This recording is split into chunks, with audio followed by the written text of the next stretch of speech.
Indo British advanced pain clinic నొప్పి మాయం surgery దూరం for appointments 9155515563.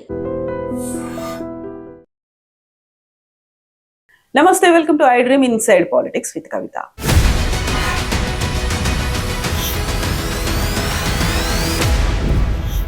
BRS party Deeksha Divas పేరుతో పోరాటాలు ఉద్యమాలు చేయడానికి ఉధృతంగా ముందుకెళ్తోంది. కాంగ్రెస్ పార్టీ 1 year సెలబ్రేషన్స్ చేయడానికి అన్ని ఏర్పాట్లు చేసుకుంది. మరి బీజేపీ ఎక్కడుంది, ఏం చేస్తున్నారు, ఎంపీలంతా ఐక్యంగా ఉన్నారా లేదా, ఇలాంటి డౌట్లన్నీ ఎందుకు వస్తున్నాయి? పర్టికులర్ గా బీజేపీ కాంగ్రెస్ కే వంత పాడుతోందంటూ బీఆర్ఎస్ ఎందుకు అంటోంది, అటువైపు బీజేపీ బీఆర్ఎస్ ఒకటంటూ కాంగ్రెస్ అని ఎందుకు చెప్తోంది? మనతో పాటుగా ఉన్నారు మాజీ ఎంపీ సీనియర్ లీడర్ బూర నరసింహ గౌడ్ గారు. హలో అండి, నమస్తే. నమస్తే కవిత గారు. సో చాలా కాలం అయింది, అసలు బీజేపీ ఏం చేస్తుంది, ఏ యాక్టివిటీల్లో ఉంది అనేది.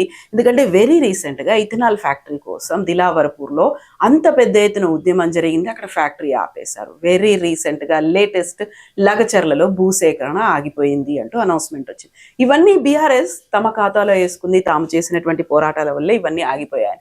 బట్ బీజేపీ ఏం చేస్తుంది అసలు? నిజంగా చెప్పాలంటే అవన్నీ ప్రజల నుంచి వచ్చినటువంటి వ్యతిరేకత. అది బీఆర్ఎస్ కాదు, బీజేపీ కానీ, ఖచ్చితంగా ఆ మొత్తం క్రెడిట్ కాంగ్రెస్కే దక్కుతుంది. ఈరోజు అతి తక్కువ కాలంలో అత్యధికంగా వ్యతిరేకత కూడగొట్టుకున్నటువంటి ప్రభుత్వంలో నెంబర్ 1 లిస్టులో తెలంగాణ కాంగ్రెస్ ఉంటుంది. అందులో క్వశ్చన్ ఏ పార్టీ, జనరల్గా ఏంటంటే జనరల్గా ఏ రాజకీయ పార్టీ అయినా కూడా ఒక 6 నెలలు సంవత్సరం వేచి చూడాల్సిన వస్తుంది. నెంబర్ 1 ఏంటంటే వీళ్ళు సడన్గా ఏంటంటే పొలిటికల్ పార్టీస్ క్రిటిసైజ్ చేస్తుంటాయి. ఈరోజు ప్రజలే పొలిటికల్ పార్టీస్ ఇంకా క్రిటిసైజ్ చేయాలని అడుగుతుంది. సడన్గా ఏముంటుంది, ప్రభుత్వం కొత్తగా వచ్చిన తర్వాత ఎవరైనా అతిగా క్రిటిసైజ్ చేసినా కూడా అరే వాళ్ళకి టైం ఇయరా అనే ఒక వస్తుంది. 1 year అయింది కదా, 1 year అయింది కాబట్టి ఇది అత్యధికంగా ప్రజలే వ్యతిరేకత కాంగ్రెస్ మూట కట్టుకుంది. అండ్ బీజేపీ ఏంటంటే సినిమా ముందర చూపెడతారు కదా, అసలు సినిమా ముందర 4 ఏళ్ల పాటు ఉంటుందా? ఇంకా 4 ఏళ్ల టైం. ఎందుకంటే మీకు కేర్ అండ్ టాటాస్ కథ ఉన్నది. సెకండ్ ఏంటంటే బీఆర్ఎస్ పార్టీ అనేది స్థానిక పార్టీ, లోకల్ పార్టీ. 10 ఏళ్ళు పవర్లో చూశారు. వాళ్ళకి ఏంటంటే నిద్ర పడతలేరు, అందుకొరకు నిద్రపట్టకుండా చేసే ప్రయత్నం. కానీ ఈరోజు బీఆర్ఎస్ ఏమనుకుంటుందంటే ప్రజలు 10 ఏళ్ల పాలనలో ఉన్నటువంటి కష్టాలని మర్చిపోయిందని అనుకుంటున్నారు. అది కాదు, ప్రజలు ఇంకా గుర్తున్నది. ఎందుకంటే బీఆర్ఎస్ టైంలో ఎట్లా ఒక అప్రెషన్ మీడియా మీద కానీ, ప్రజా సంఘాల మీద కానీ, లేకుంటే అసలు వాయిస్ వినిపించకుండా ఉండేటువంటి పరిస్థితులు. ఈరోజు బీఆర్ఎస్ ఎందుకు అంత ఘోరంగా ఓడిపోయింది? సింపుల్ రీజన్, ఒక పరిపాలన యొక్క అహంకార ధోరణే కదా. అందుకొరకు ఏం మారలేదు. ఈసారి ఖచ్చితంగా బీజేపీకి ప్రజలు పట్టం కట్టడానికి సిద్ధంగా ఉన్నారు. మొన్నటిదాకా మీ సభ్యత్వం మీద ఉండే సభ్యత్వం దాదాపు 40 లక్షలు దాటింది. సినిమా ముందర ఉంటుంది కదా. ఇంకోటి ఏంటంటే ఇప్పుడు ఆల్కహాల్ ఫ్యాక్టరీ ఉన్న వాస్తవాల ప్రకారం అనౌన్స్ చేసింది బీఆర్ఎస్ టైంలో, అనుమతులు ఇచ్చింది బీఆర్ఎస్ టైంలో. గతంలో ప్రజలకు అవగాహన లేకుంటే వ్యతిరేకత లేదు. ఈరోజు ఏంటంటే డిజిటల్ మీడియా వచ్చిన తర్వాత ఇథనాల్ ఫ్యాక్టరీ వల్ల వచ్చేటువంటి క్యాన్సర్కి ఈరోజు పర్యావరణం మీద చాలా కామన్ మ్యాన్ కూడా బాగా వచ్చేసింది అవగాహన. ఈ ఫార్మాలియాడు ఇతరత్ర వస్తున్నాయి, దాంతో క్యాన్సర్ వస్తుంది అనేది అవగాహన చాలా పెరిగిపోయింది. అందువరకు న్యాచురల్గా వచ్చేటువంటి ఉపద్రవాన్ని కొందరు పార్టీలు తమ ఖాతాలు వేసుకుంటున్నారు. అందులో ఏం లేదు. బీజేపీ సినిమా ముందర చూపెడతారు. సో ఇప్పుడు రెసిడెన్షియల్ స్కూల్స్ కావచ్చు, హాస్టల్స్ కావచ్చు, గురుకులాల్లో విపరీతంగా ఫుడ్ పాయిజన్ ఇష్యూస్ అనేవి బీజేపీ ఎందుకు మాట్లాడట్లేదు? పోరాటాలు ఇక్కడ ఉన్నాయి. ఒకటి ఏంటంటే అగైన్ మీకు 2-3 అంశాలు. బీజేపీ పార్టీ జాతీయ పార్టీ, ఇక్కడేమో లోకల్ పార్టీ. వీళ్ళు అతిగా ఉత్సాహం చూపెడుతున్నారు కానీ బీజేపీ అంతకంటే ఎక్కువ చేస్తుంది. ఇప్పుడు లగచర్ల ఉంది, మాకు ఉన్నటువంటి ఎంపీలు స్పందించారు, వాళ్ళని హౌస్ అరెస్ట్ చేశారు, అంతా చేశారు కదా. సొంత మా ఎంపీ కాన్స్టిట్యున్సీ కదా అది, అది చేశారు. రెండోది మూసీకి సంబంధించింది మీ అందరికీ తెలుసు, హైడ్రాకు వ్యతిరేకంగా, మూసీకి వ్యతిరేకంగా బీజేపీ యాక్చువల్లీ 3 ఎంపీలు మా వాళ్ళే ఉన్నారు, ఒక ఎంఐఎం తప్పితే. సో వాళ్ళందరూ స్థానిక స్థాయిలో పోరాటం చేశారు. అందుకొరకు ప్రభుత్వం పునరాలోచన పెట్టింది. అయితే బీఆర్ఎస్ ఏంటంటే రాజకీయ కోణంతో చేస్తుంది. మేము సుదీర్ఘంగా ఆలోచించాలి కదా, రేపు మేము ప్రభుత్వం వచ్చినా కూడా ఏం చేయాలి, ప్రజల పక్షాన నిలబడుతూ తెలంగాణ అభివృద్ధి కుంటుపడకుండా ఉండేది చూడాలి కదా. సో రేపు మేము ప్రభుత్వం ఎందుకంటే ప్రభుత్వం వచ్చినప్పుడు ఇదేంటంటే ఇప్పుడు ఎట్లా ఉందంటే మన 20,000 ఎకరాలు అత్యధికంగా ప్రజల్ని కష్టపెట్టి భూసేకరణ చేసింది బీఆర్ఎస్ ప్రభుత్వమే కదా, అవునా కదా. ఇక్కడే ముచ్చట్లలో 19,000 ఎకరాలు ఫార్మాసిటీ కోసం తీశారు కదా. ఒక చిన్న కంపెనీ అని వచ్చిందా? ఈ ప్రాజెక్టుల పేరు మీద మల్లన్న సాగరు, ఈ సాగరు, ఆ సాగరు ఇన్ని చెప్పారు కదా. ఇంతవరకు మల్లన్న సాగర్ నిండిందా ఒక్కసారన్నా? సో దాని ప్రయోజనం మీద ఇంకా సందిగ్ధం ఉంది. 1,00,000 ఎకరాలు చేయించారు. థర్మల్లో ఏదైతే ఫ్యాక్టరీ ఉందో థర్మల్ స్టేషన్ యాదాద్రి 9,000 ఎకరాలు సేకరించారు. కావాల్సింది 2,000 ఎకరాలు. సో దాన్ని ఆసరగా తీసుకొని కాంగ్రెస్ ప్రభుత్వం ముందర పోయి ఏదో చేయాలని చూశారు. ఇక్కడ ప్రధాన అంశం ఏంటంటే ప్రజల వ్యతిరేకత వచ్చింది. ఎందుకంటే ఏవైతే కాంగ్రెస్ మేనిఫెస్టో అమలు ఇచ్చారో దాన్ని అమలు చేయకుండా డైవర్షన్ టాక్టిక్ లాగా హైడ్రా అని ఇదని ఫార్మా క్లస్టర్స్ అని ఏదో చేయబోతే కథలు వినటానికి ప్రజలు సిద్ధంగా లేరు. రేపొద్దున మా ప్రభుత్వం వచ్చిన తర్వాత అని మీరు అంటున్నారు, కానీ అక్కడ దీక్షా దివస్ లో భాగంగా జరుగుతున్నటువంటి పోరాటాలు, బహిరంగ సభలు, దీంట్లో ప్రధానంగా బీఆర్ఎస్ లీడర్లు చెప్తున్నారు వచ్చే ఎన్నికల్లో ఖచ్చితంగా బీఆర్ఎస్ వస్తుంది, కేసీఆర్ సీఎం అవుతారు, జమిలీ ఎన్నికలు కూడా రాబోతున్నాయని వాళ్ళంతా కాన్ఫిడెంట్ గా చెప్తున్నప్పుడు బీజేపీ లీడర్లు నిజంగా చెప్పాలంటే కాన్ఫిడెంట్ గానే చెప్తారండి పొలిటికల్ పార్టీ అన్నప్పుడు. ఎందుకంటే వాళ్ళకి లైఫ్ అండ్ డెత్ క్వశ్చన్ కదా, పవర్ అన్లిమిటెడ్ పవర్ ఎంజాయ్ చేసి ఉన్నారు కదా. ఇప్పుడు నేను ఒకటే ప్రశ్న అడుగుతాను, రేపు ప్రజలకు తీసుకెళ్తాం కదా. ఈ రోజు బీఆర్ఎస్ వస్తే సీఎం ఎవరైతారు, పరిపాలన ఎవరు చేస్తారు? ఈరోజు ప్రజలు ఒక అట్టడుగు వర్గాలు సీఎం కావాలని కోరుకుంటున్నారు. మీరు చెప్పగలరా? బీజేపీ అయితే 100% బీసీ బహుజన్ కావచ్చు, ఒక ఇతర కులాల వాళ్ళు రావచ్చు, స్కోప్ ఉంటుంది. కానీ లేదు కదా. తెలంగాణ ప్రజలు ఏం కోరుకుంటున్నారు? ఒక ఫ్యామిలీకే పరిపాలన కేవలం ఫ్యామిలీకే పరిమితం చేయాలని కోరుకోవట్లే కదా. నిజంగా అలాంటి పరిస్థితి బీజేపీలో ఉందా? ఎందుకంటే బీజేపీ రాష్ట్ర అధ్యక్షుడి పదవి కోసం అనేది పోటీ అనేది విపరీతంగా ఉంది. నానుస్తున్నారు, తేల్చలేకపోతున్నారు. అంటే ఇప్పుడు ఇదే డెమోక్రాటిక్ పార్టీ కదండి. నేను ఎగ్జాక్ట్లీ ప్రజలు కోరుకుంటారు. 10 ఏళ్ళు కల్వకుంట్లకి చంద్రశేఖరరావు గారి కుటుంబం పాలించింది అంటే జీవితాంతం వాళ్ళే పాలించాలా? ఓ బీసీకి అవకాశం రావద్దా? ఒక ఎస్సీకి అవకాశం రావద్దా?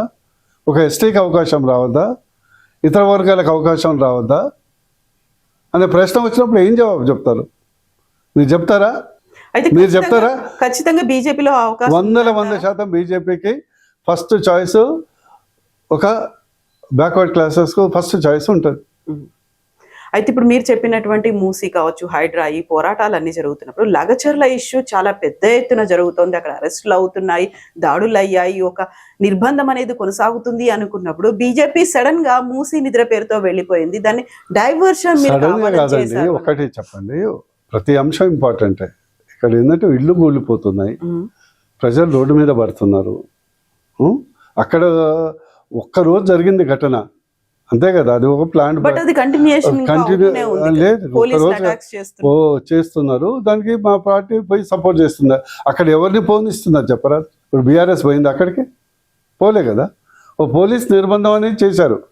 రేవంత్ రెడ్డి గారు చేసే తప్పిదం ఏంటంటే ఫస్ట్ 2 yearsలో వాళ్ళ మేనిఫెస్టో మీద ఫోకస్ పెట్టాలి. ఇప్పుడు తెలంగాణలో సామెత ఉంది, ఆడలేదమ్మా మధ్యలో దరువు అని ఒక సామెత ఉంది.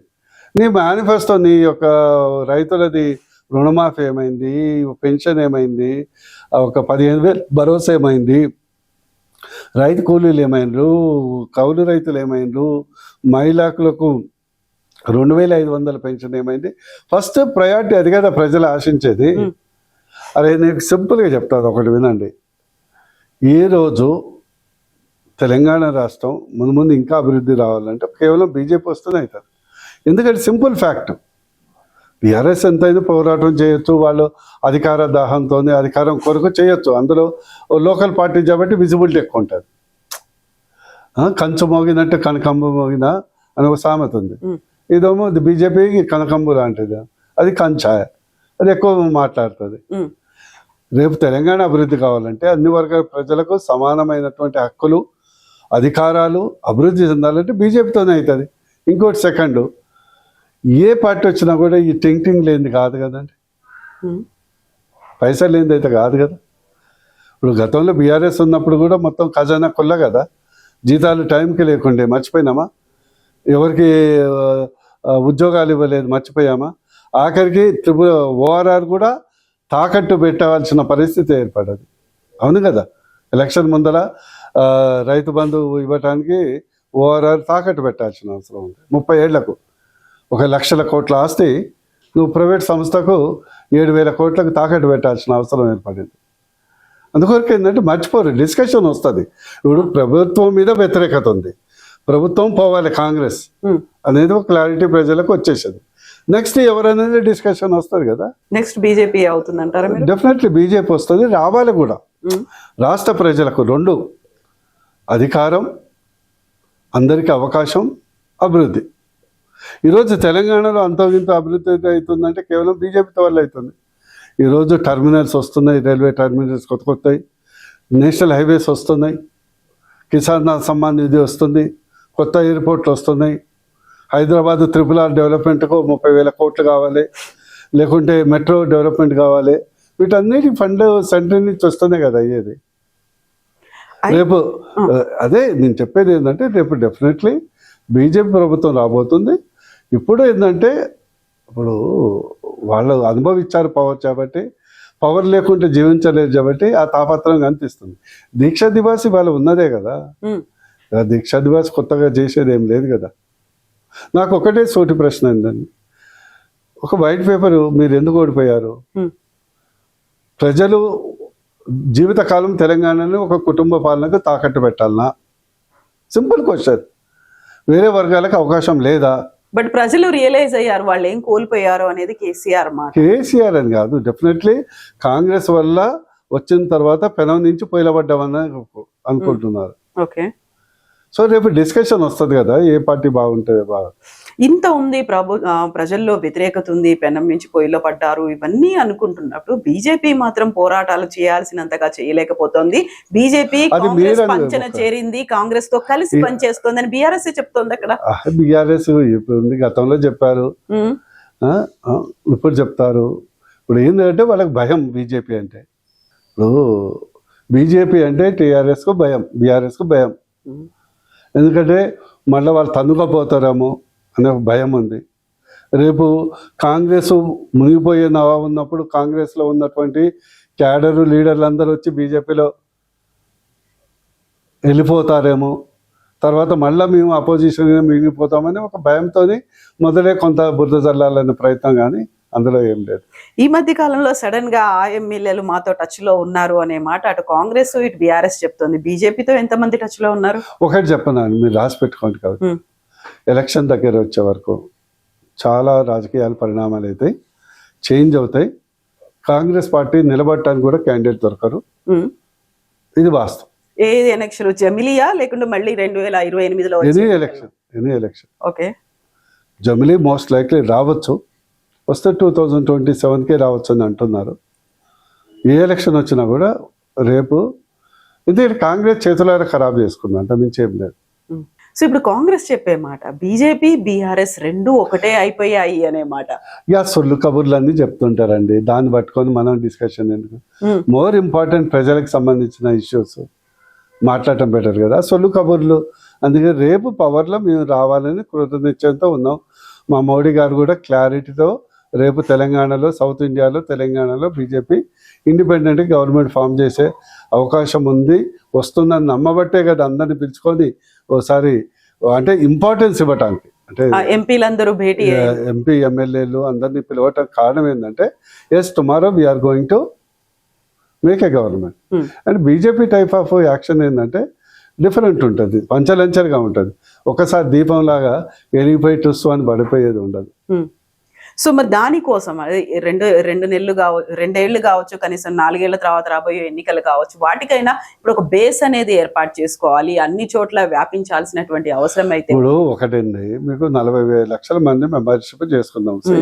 బీజేపీ మైక్రో మ్యాక్రో 2 లెవెల్లో వర్క్ అవుతుంది. గాలి పార్టీ కాదు, ఇట్స్ ఆర్గనైజేషన్ బేస్డ్ పార్టీ. మీకు అర్థం కావట్లేదు. ఇప్పుడు మాకు ఎంపీ ఎలక్షన్లో 70-75 లక్షల ఓట్లు వచ్చినాయి, అర్థమైంది కదా. అప్పుడు బీఆర్ఎస్ ఒక ఓటు కూడా రాలేదు, ఒక సీటు కూడా రాలేదు.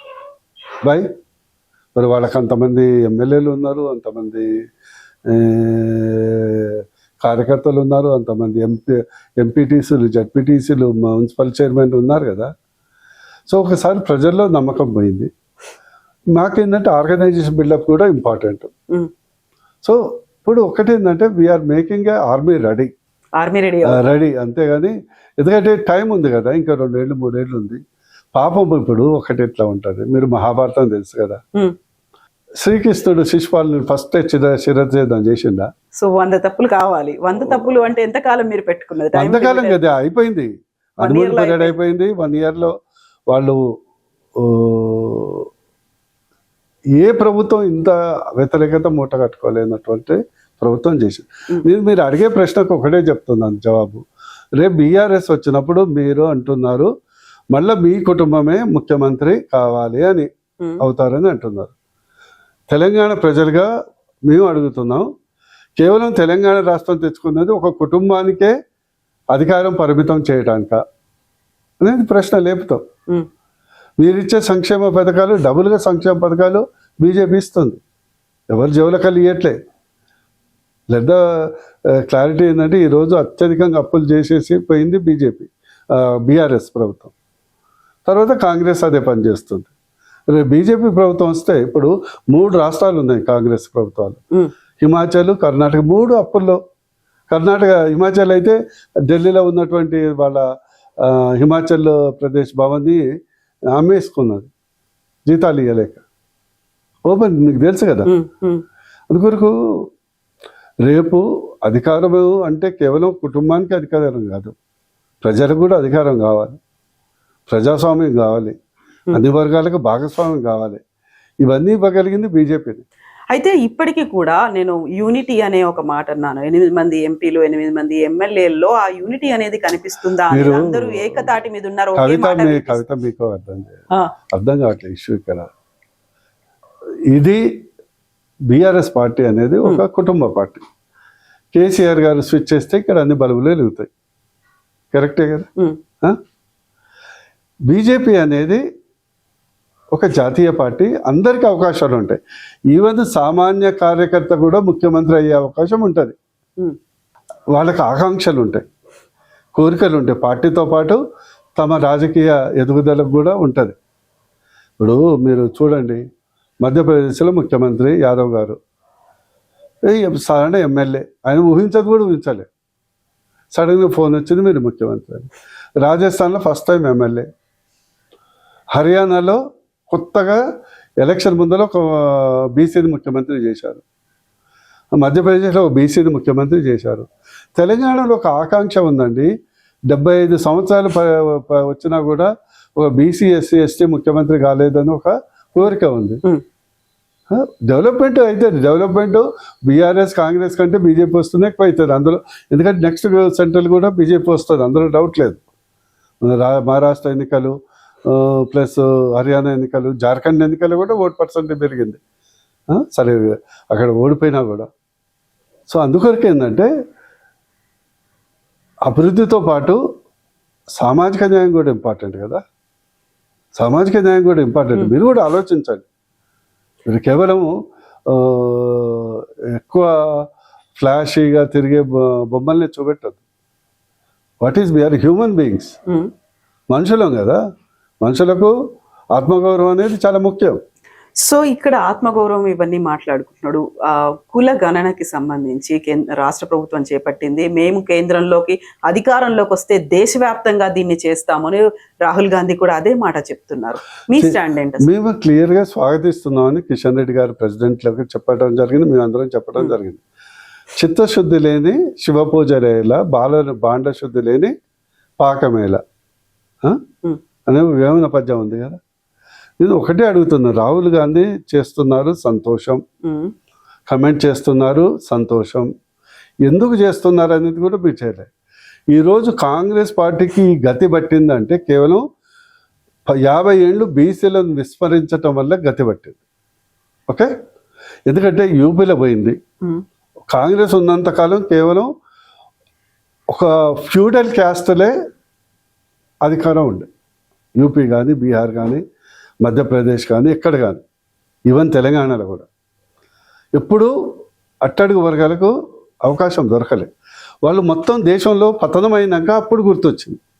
ఎప్పుడు రెండే ప్రశ్నలు అడుగుతున్నాం, మేము స్వాగతిస్తున్నాం, చిత్తశుద్ధితో చేయండి, మీరు మేనిఫెస్టో ప్రకారము 42% బీసీలకు అమలు చేయండి. కేవలం లోకల్ బాడీసే కాదు, మీరు చాలా అసలు అంశం మర్చిపోవట్లేదు.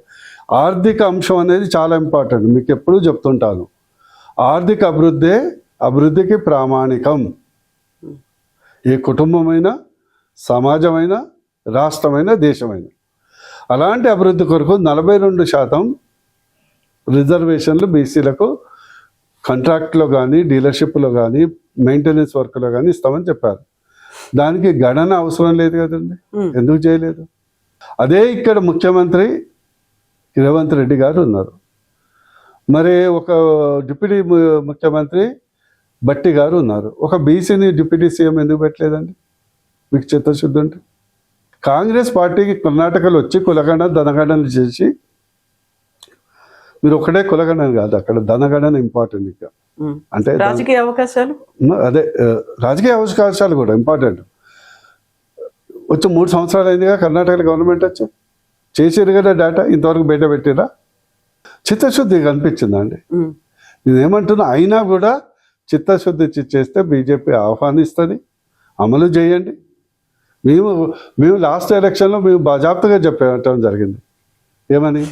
రేపు బీజేపీ ప్రభుత్వం వస్తే బీసీని ముఖ్యమంత్రి అవుతాడు చెప్పారుగా. మీకు ఆ దమ్ము ఉందా కాంగ్రెస్లో? కాంగ్రెస్ రాహుల్ గాంధీని తెలంగాణకు వచ్చి తెలంగాణలో బీసీ ముఖ్యమంత్రి కావాలంటే కాంగ్రెస్ వేశారు కాబట్టి బీసీ ముఖ్యమంత్రిని చేయమని చెప్పండి.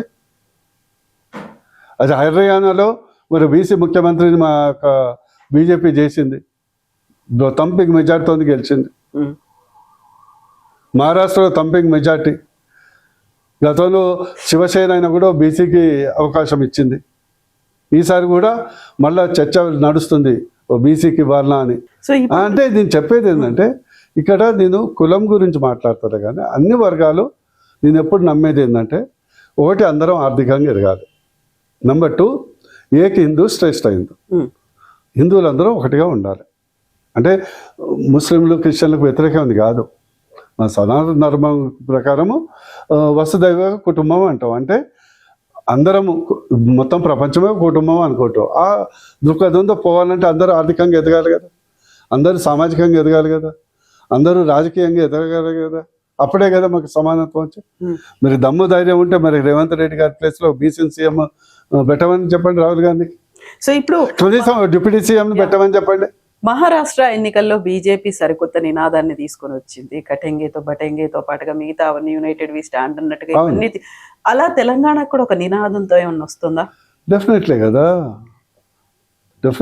వస్తుంది కదా. ఇప్పుడు నీ సింపుల్గా చెప్పాను, బీజేపీ బీఆర్ఎస్కి ఓటేస్తే కుటుంబం రాజ్యం వెళ్తుంది, కాంగ్రెస్కి ఓటేస్తే కరప్షన్ రాజ్యం వెళ్తుంది, బీజేపీకి ఓటేస్తే బహుజనులకు ఆత్మగౌరవం దక్కుతుంది. ఇట్లాంటి ఏదో వస్తుంది కదా, ప్రజలకు ఆకాంక్షను బట్టి వస్తాయి కదా, వాళ్ళు డిసైడ్ చేసుకుంటారు. సో ఇప్పుడు 1 year సెలబ్రేషన్స్ అనేవి జరగబోతున్నాయి December 1 నుంచి 9 వరకు. ఎట్లా చూస్తున్నారు? ఆత్మవంచన సింపుల్, నేను ఎక్కువ చెప్పదలుచుకోను. ఇప్పుడు మీరు 9th yearలో దశాబ్ది ఉత్సవాలు చేశారు కేసీఆర్ గారు, గుర్తుందా? 10 ఏళ్ళు కాకుండానే అందరు చాలామంది నవ్వింది. అదే ప్రభుత్వం తమకు తాము చేసుకున్న ఉత్సవాలు కానీ ప్రజల భాగస్వామ్యం ఎక్కడ కానీ కొట్టొచ్చినట్టు కనిపించలే. ఎలక్షన్ ముందర ప్రజలు ఎక్కడ అసలు పార్టీ వాళ్ళే ఇన్వాల్వ్ కాలే. ఈవెన్ అప్పుడు బీఆర్ఎస్ పార్టీలో పుట్టి పెరిగిన కదా, పార్టీ వాళ్ళే ఇన్వాల్వ్ కాలే. అసలు ఏంటి సెలబ్రేషన్స్, ఎందుకు చేసుకుంటున్నాం? ఈరోజు కాంగ్రెస్ కార్యకర్తలు నాయకులు కూడా చాలా నిర్వేదంలో ఉన్నారు. మీరు ప్రెస్ మీట్ చూశారు కదా ముఖ్యమంత్రి గారితో, చుట్టుపక్కల వాళ్ళ ఫేసెస్ చూస్తే మీకు ఏమైనా అనిపించింది? బలవంతంగా నిప్పుల మీద కూర్చోలే వాళ్ళు. అంటే నేను చెప్తాను, బాడీ లాంగ్వేజ్ తెలుస్తుంది కదండి. ఓకే, అయితే నర్సయ్య గౌడ్ గారు, ఇప్పుడు బీఆర్ఎస్ పార్టీ నెక్స్ట్ రాబోతోంది అని అంత కాన్ఫిడెంట్ గా వాళ్ళు చెప్తున్నప్పుడు కార్యకర్తలు కూడా అదే మాట మీద ఉన్నారు. వెరీ రీసెంట్ గా బీఆర్ఎస్ నుంచి బీజేపీలోకి వచ్చి వరంగల్ ఎంపీగా కంటెస్ట్ చేసినటువంటి ఆరూరి రమేష్ మళ్ళీ బీఆర్ఎస్ లోకి వెళ్లే ఛాన్సెస్ ఉన్నాయి. ఎందుకంటే నెక్స్ట్ టైం ఏ క్యాండిడేట్ ని ఎవరిని నిలబెట్టినా ఖచ్చితంగా గెలిచి తీరుతాము అనే కాన్ఫిడెన్స్ కార్యకర్తల్లో ఉంది, నాయకుల్లో ఉంది. కాబట్టి ఆరూరి రమేష్ వెళ్తారు అనే మాట. మళ్ళీ కవిత అదే కదా. నేను మళ్ళీ మీరు చాలా ఎట్లా ఉందంటే, ఆలు లేదు సూరు లేదు కొడుకు పేరు సోమలింగం అన్నట్టు చాలా ప్రచారాలేనా తొందరపడుతున్నారు. రేపు నేను చెప్పింది మీకు ప్రశ్న క్లారిటీ చేశాను. ఆ ప్రశ్న రేపు వస్తూ ఉత్పన్నం అవుతుంది. ఉత్పన్నం అయినప్పుడు ప్రజలు డిసైడ్ చేసుకుంటారు. మీరు అన్నది ఏంటంటే కాంగ్రెస్ ఖచ్చితంగా మళ్ళీ రాదని గ్యారంటీగా కాంగ్రెస్ వాళ్ళే చెప్తున్నారు ప్రజలతో సహా. సెకండ్, బీఆర్ఎస్కి ఆల్రెడీ 10 సంవత్సరాలు అవకాశం ఇచ్చారు. బీజేపీకి అవకాశం ఇస్తామనేది వస్తుంది. ఇప్పుడు మీకు ఏంటంటే ఈ వ్యతిరేకత అక్కడ సపోర్ట్ లాగా అనిపిస్తుంది. ఎస్, డెఫినెట్లీ ఏమవుతుంది అంటే కంపారిజన్ వస్తుంది కదా. సో ఈలోపే జిహెచ్ఎంసీ ఎలక్షన్స్ రావాలి, ఆ తర్వాత స్థానిక సంస్థల ఎన్నికలు కూడా ఉన్నాయి. వీటిలలో బీజేపీ స్టాండ్ ఎట్లా ఉండబోతుంది? ఎలాంటి వ్యూహం? No, we're going to fight to win as much as possible.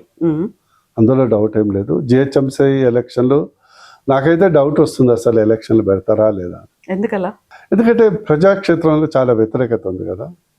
అది ఎలక్షన్ పెట్టినప్పుడు ఆ వ్యతిరేకత అనేది స్పష్టంగా తెలుస్తుంది. నాకు చాలామంది, నాకు అన్ని పార్టీ నాయకులతోనే కొద్దిగా సత్సంబంధాలు ఉంటాయి. కానీ నేను ఎవరికైతే ఇచ్చినా కూడా నేను ఎవరికైతే చెడు చేయను, చేయగలిగితే మంచి చేస్తాను. సో వాళ్ళు ఏంటంటే చాలామంది కాంగ్రెస్ స్థానిక సంస్థలు నిలబడాలి అనుకున్న వాళ్ళకు ఒక డౌట్లో పడ్డారు. సార్ మేము ఏం ముఖం పెట్టుకొని ఓట్లు అడగాలి? అడుగుతారు కదా ప్రజలు, ఏం పొడిచినావా, నీ రైతు బంధు ఏదా, నీ రైతు భరోసా ఏదా, మా లక్ష్యం 4,000 ఏదా అని. ఇక ఊళ్ళలో ఎట్లా ఉంటుంది, చాలా సూటిపోటు మాటలు వేస్తారు, వ్యంగ్యంగా, సర్కాస్టిక్గా. సో వాళ్ళకు ఇప్పుడు కాంగ్రెస్ స్థానిక లీడర్లకు చాలా భయాందోళనతో ఉన్నారు. ఇంతవరకు రైతు భరోసానే పడిపోయాయి, 3 కార్లు అయిపోయాయి, రైతు బందే పడతాయి. సో ఇప్పుడు బీజేపీ నెక్స్ట్ టార్గెట్ అంతా తెలంగాణ మీద పెట్టుకుంది అనుకున్నప్పుడు ఫస్ట్ ఉన్నటువంటి వాటిని నెంబర్ని పెంచుకోవాల్సినటువంటి అవసరం. ఇలాంటి ఎవరినైనా క్వశ్చన్ చేశారు బీజేపీ వాళ్ళే అంటే వాళ్ళని సస్పెండ్ చేస్తున్నారు, యాక్సెప్ట్ చేయట్లేదు అనే ఒక మాట కూడా వినిపిస్తుంది. బీజేపీలో ఎలా పెంచుకుంటాం మనం నెంబరు, దానికి సంబంధించినటువంటి ఒక కార్యాచరణ ఏమైనా ఉందా, ఏదైనా వ్యూహం ఉందా అని అడిగినటువంటి మీరు ఒకటి మళ్ళీ చెప్తుంది కవిత గారు. బీజేపీ ఆల్మోస్ట్ 19-20 రాష్ట్రాల్లో గవర్నమెంట్ ఫామ్ చేసింది. They have got their own strategy of working. ఒకటే అర్థం కావట్లేదంటే they work for long term vision, not short term. వాళ్ళు బీజేపీ పార్టీది ఏంటంటే they want work from the base level. అందుకొరకు ఎక్కడ గవర్నమెంట్ వచ్చినా కూడా స్టేట్ గవర్నమెంట్ 2-3 సార్లు గెలిచినాయి కానీ ఓడిపోయిన దాఖలాలు లేవు. ఎక్కడ ఓడిపోయినా కూడా 0.05%, 0.1% ఓట్లతో పోయేది కానీ పూర్తిగా ఇంత నెగిటివ్తో ఎక్కడ ఓడిపోలేదు కాంగ్రెస్ లాగా. So they have got a long term view. మాకేమో అన్ని స్థానికంగా చూసినాం. ఏంటంటే రేవంత్ రెడ్డి గారి style of talking and KCR గారి స్టైల్ ఆఫ్ టాకింగ్ ప్లస్ మన కేటీఆర్ గారి స్టైల్ ఆఫ్ టాకింగ్ చూస్తున్నాం కదా. దాంతో మీకు మసాలా ఇక్కడ ఏముందంటే ఎక్కువ మసాలా మాట్లాడాలంటే జవాబు చెప్పాలి కదా, ఇష్టం వచ్చిన మాట్లాడలేదు కదా. పార్టీ సిద్ధాంతాలకు మిస్ అయింది, యాక్షన్ కూడా మిస్ అయింది అనే మాట. యాక్షన్ ఏం మిస్ కాలేదు, యాక్షన్ విల్ బి దేర్ ఆయతో దురుస్తాయి. ఓకే, అయితే మహారాష్ట్రలో అంత భారీ విజయం సాధించడం వెనక ఆర్ఎస్ఎస్ ఉంది, తీవ్ర స్థాయిలో ఆర్ఎస్ఎస్ఏ కష్టపడింది అనేది ఉంది. తెలంగాణలో కూడా ఆర్ఎస్ఎస్ ని అంత తీవ్రంగా యూజ్ చేసుకుంటారా, పుష్ చేస్తున్నారా? లేదు, అక్కడ మీరు గమనించలే. అక్కడ యాక్చువల్ ఏంటంటే బిగినింగ్ ఆఫ్ ద ఎలక్షన్ లో కొంత టఫ్ ఫైట్ అని ఒక వాతావరణం వచ్చింది. 2-3 కారణాలు. లాస్ట్కి వచ్చే వరకు ఏమవుతుందంటే ప్రజలు ఏంటంటే జనరల్లీ ఒక పార్టీ మీద వ్యతిరేకత ఉంటుంది గవర్నమెంట్ ఉన్నప్పుడు కొంత. నెక్స్ట్ ఆల్టర్నేటివ్ కనిపించేటోడు వీడికంటే ఎక్కువ పెద్ద విలన్ అని కనిపించింది అనుకో, ఉన్న పార్టీని ఆదరిస్తారు. తాత్కాలిక కోపం ఉంటుంది. అన్నోన్ యాంజల్ అని ఉంటుంది కదా. అట్లా ఏమైందంటే స్లోగా ఇంకోటి ఏంటంటే అక్కడ కరప్షన్ ఛార్జెస్ లేవు. షిందే ఫడ్నవీస్ టీం మంచిగా ప్రజలకు అందుబాటులో ఉన్నారు. గ్రౌండ్ లెవెల్ వాళ్ళు అహంకారము అది ఇది అట్లా ఉండేటోళ్ళు కాదు. మామూలుగా ప్రజలతోని కార్యకర్తలతోని ఫ్రీగా ఉండేటోళ్ళు. ఇక్కడ లాగా 100 కార్లు వేసుకొని మన్ను మశానము మంగ ఇవన్నీ ఉండవు. ఆడంబరాలు ఉండవు. మహారాష్ట్ర ఏ రాష్ట్రాల్లో కూడా అంత ఉండవు. మన తెలుగు రాష్ట్రాలు తప్పితే వాళ్ళు ఫ్రీగా ప్రజలతో ఉంటారు, కార్యకర్తలతో ఉంటారు. ప్లస్ మంచి పథకాలు అమలు చేశారు. Infrastructure growth బాగైంది. సో ఆఖరి వరకు వచ్చే వరకు టర్న్ అయింది. ఎస్, ఈ ముగ్గురు ఈ వికాస యుద్ధి అనేది. ఇంకోటి ఏంటంటే ఎంతసేపు వాళ్ళు కమ్యూనల్ పోలరైజేషన్ కాంగ్రెస్ చేసిన పెద్ద తప్పు ఏంటంటే వాళ్ళు ఒక ఎంఐఎం పార్టీ కంటే ఎక్కువ పార్టీ లాగా అయిపోయింది. సేమ్ అదే పరిస్థితి తెలంగాణలో హైదరాబాద్ లో కూడా ఉంది కదా. మొన్నటి దాకా బీఆర్ఎస్ తో ఉన్నటువంటి ఎంఐఎం మీ జాతకాలు అన్ని మీ జీవితాలు చెప్పేది ఏంటంటే అక్కడ Congress it has become like ఒక కాంగ్రెస్ అంటే జాతీయ పార్టీ, అన్ని వర్గాలకు మాట్లాడాలి కదా. అసలు హిందువుల గురించి మాట్లాడకపోవటం, హిందువుల గురించి చేయకపోవటం, సమస్యల మీద చేయటం, అది ఓన్లీ ఒక కమ్యూనిటీకి ఒత్తాసు పలికే పార్టీ లాగా అయ్యే వరకు ఒక యాంటీ పోలరైజేషన్ అవుతుంది కదా. మరి తెలంగాణలో ఎంఐఎం ఎలా డీల్ చేస్తారు? గతంలో BRS MIM is limited to the pocket. 5 MLAs 6 MLAs 7 MLAs అంటే limited to A pocket. So దానివల్ల ఏం కాదు, మనకు ఉన్న 190 సీట్లో డీలిమిటేషన్ అవుతుందా లేదా ఇవన్నీ తెలియవు కదా. ఇవన్నీ అయ్యాక డెఫినెట్లీ మాకైతే ఈసారి గవర్నమెంట్ అయితే 100% ఫామ్ చేస్తామని నమ్మకం ఉంది. ఇప్పుడు నేను మాట్లాడతా కదా, ఇదే భాష రేవంత్ రెడ్డి గారు మాట్లాడితే ఎట్లుంటది? మీరు ఆ భాష కోరుకుంటారు. కేటీఆర్ గారు మాట్లాడితే ఎట్లుంటది? మాకు ఒక భాష ఉంటాడు కదా, జవాబు చెప్పాలి కదా. అట్లా మాట్లాడలేదు కదా, అందువరకు మీకు మసాలా మిస్ అవుతుంది. సో మాటలే కాదు చేతులు కూడా మిస్ అవుతున్నాయేమో అనేటువంటి ఒక భావన ఉంది కదా బీజేపీ. అట్లా ఏం లేదు, ఇంకా టైం ఉంది కదా. సో వీఆర్ ఇష్యూ ఇప్పుడు అత్యధికంగా ఈ హాస్టల్స్ ఇష్యూలో అయ్యేది మనకు మన బీజేపీ యువమోర్చా ఎక్కువ రెస్పాండ్ అవుతాం. అందుకని మీరు చూస్తున్నారు ఎక్కడ కాంగ్రెస్ స్టూడెంట్ వింగ్ కానీ respond car. BRS student wing ఎక్కడ లేదు. ఎంతసేపు ఇచ్చినా ఇద్దరే కనిపిస్తారు కదా మీకు. బీఆర్ఎస్ ఇద్దరే కనిపిస్తారు కదా, ఇంకెవరైనా కనిపిస్తారా చెప్పండి? సో మరి కనిపిస్తారా చెప్పండి? ఇక్కడ బూర్నర్సే కనిపిస్తుంది, మా అధ్యక్షుడు కిషన్ రెడ్డి కనిపిస్తారు, వాళ్ళంతా కేంద్ర మంత్రులు ఉన్నారు కదా. ఫోకస్ వస్తుంది, మీరు తొందరపడకండి. ఒకసారి ఆటం బాంబులు వెళ్ళింది. ఓకే, రెడీగా ఉండాలి మేము వాటిని రిసీవ్ చేసుకోవడానికి, విట్నెస్ అవ్వడానికి. ఒక్కటి మాత్రం, ఈసారి బీజేపీ గవర్నమెంట్ వస్తుంది, అనూహ్యంగా వస్తుంది, అందులో మాత్రం డౌట్ ఉండదు. ఏంటా ఆటం బాంబులు? ఆటం బాంబు అని కాదు, జనరల్గా చెప్తున్నాను. ఓకే, తెలంగాణలో చాలా మార్పులు వస్తాయి, చాలా మార్పులు వస్తాయి. వాటన్నిటి వెనకాల బీజేపీ ఉంటుందా? బీజేపీ కాదు, అక్కడ ఉండేది ఏంటంటే న్యాచురల్గా పొలిటికల్ పార్టీకి ఎప్పుడు అట్రాక్ట్ అవుతారంటే ప్రజలు వాళ్లకు మంచి జరుగుతుంది అనుకుంటే, రాజకీయ పార్టీ నాయకులు వాళ్ళ భవిష్యత్తు బాగుంటుంది అనుకుంటే. ఈ రెండే.